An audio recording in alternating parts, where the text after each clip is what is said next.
Welcome to online study channel. আজি আমি 10ম শ্ৰেণীৰ ইংৰাজী টেক্সট বুকৰ এনিমেলছ নামৰ কবিতাটিৰ অসমীয়া আলোচনা কৰিম। এনিমেলছ ইয়াৰ অৰ্থ হৈছে জীৱ জন্তুসমূহ। কবিতাটো আৰম্ভ কৰাৰ আগতে আমি কবিতাটোৰ আখৰখিনি আলোচনা কৰি লওঁ। ইয়াত আছে, The poet tells us that he feels more at home with animals than humans. অৰ্থাৎ কবিয়ে কয় যে তেওঁ ঘৰত মানুহতকৈ জীৱ জন্তুৰ সৈতে বেছি সুখ অনুভৱ কৰে। whom he finds complicated and false, যাক তেওঁ জটিল আৰু মিছা বুলি বিবেচনা কৰে। আহা এতিয়া আমি কবিতাটোৰ অসমীয়া আলোচনা কৰোঁ শাৰী বাই শাৰী।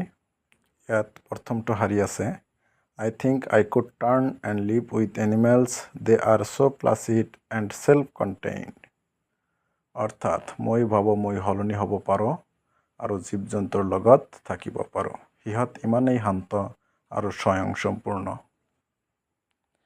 I stand and look at them long and long. অৰ্থাৎ মই থিয় হৈ বহু সময় ধৰি সিহঁতক চাই থাকোঁ। They do not shed and whine about their condition. অৰ্থাৎ সিহঁত নিজৰ অৱস্থা সম্পৰ্কত সিহঁতে কষ্ট অনুভৱ নকৰে আৰু গৰ্জনো নকৰে। They do not lie awake in the dark and weep for their sins. অৰ্থাৎ সিহঁতে আন্ধাৰত উজাগৰে নাথাকে আৰু সিহঁতৰ পাপৰ বাবে কান্দি নাথাকে। They do not make me sick discussing their duty to God. অৰ্থাৎ ঈশ্বৰৰ প্ৰতি থকা নিজৰ কৰ্তব্যৰ বিষয়ে আলোচনা কৰি মোক কষ্ট নিদিয়ে। Not one is dissatisfied, not one is demanded with the mania of owning things. অৰ্থাৎ কোনোজনেই অসন্তুষ্ট নহয়, কোনোজনেই বস্তুৰ মালিক হোৱাৰ উন্মাদনাৰ বলীয়া নহয়। Not one kneels to another, nor to his kind that lived thousands of years ago. অৰ্থাৎ আন কোনো এজনে আনৰ ওচৰত আঁঠু নলয়, হাজাৰ হাজাৰ বছৰ আগতে জন্মগ্ৰহণ কৰাৰ জনৰ প্ৰতিও সিহঁত দয়ালু নহয়।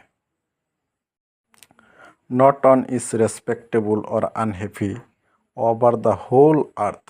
অৰ্থাৎ গোটেই পৃথিৱীখনৰ ওপৰত এজনো সন্মানীয় বা অসুখী নহয়। So they show their relations to me and I accept them. অৰ্থাৎ সেয়ে সিহঁতে মোক তেওঁলোকৰ সম্পৰ্ক দেখুৱায় আৰু মই সিহঁতক গ্ৰহণ কৰোঁ। They bring me tokens of myself, they evince them plainly in their possession. অৰ্থাৎ সিহঁতে মোৰ বাবে মৰমৰ সংকেত আনিছে, সিহঁতৰ অধিকাৰৰ কথা স্পষ্টকৈ প্ৰমাণ কৰে। I wonder where they get those tokens. অৰ্থাৎ মই আচৰিত যে সিহঁতে এই সংকেতবোৰ ক'ৰ পৰা পায়। Did I pass that way huge times ago and neglectedly drop them? অৰ্থাৎ বহু সময় আগতে এই বাটেৰে পাৰ হৈছিলোঁ নেকি আৰু অমনোযোগীভাৱে সিহঁতক পেলাই দিছিলোঁ নেকি? কবিয়ে নিজকে প্ৰশ্ন কৰিছে। কবিতাটিৰ লিখকৰ নাম হৈছে ৱাল্ট হিটমেন। শ্বৰ্ট কুৱেশ্যন আহিব পাৰে, মনত ৰাখিবা। আন পাঠৰ অসমীয়া আলোচনা, শ্বৰ্ট কুৱেশ্যন, অতিৰিক্ত শ্বৰ্ট কুৱেশ্যন আৰু MCQ প্ৰশ্নসমূহ পাবলৈ চেনেলটোৰ সৈতে জড়িত থাকিব। ধন্যবাদ।